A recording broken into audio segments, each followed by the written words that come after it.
حضرت اقدس مسیح موعود علیہ الصلاۃ والسلام اپنی کتاب کشتی نوح میں فرماتے ہیں،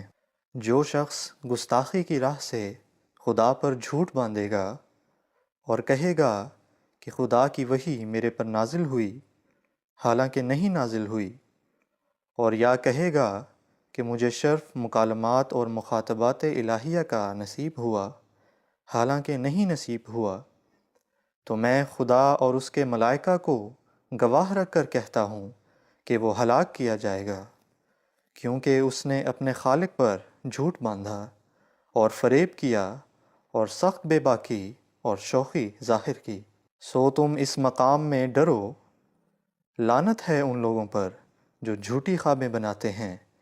اور جھوٹے مکالمات اور مخاطبات کا دعویٰ کرتے ہیں،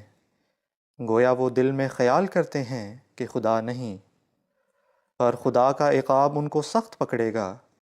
اور ان کا برا دن ان سے ٹل نہیں سکتا۔ سو تم صدق اور راستی اور تقوی اور محبت ذاتیہ الہیہ میں ترقی کرو، اور اپنا کام یہی سمجھو جب تک زندگی ہے،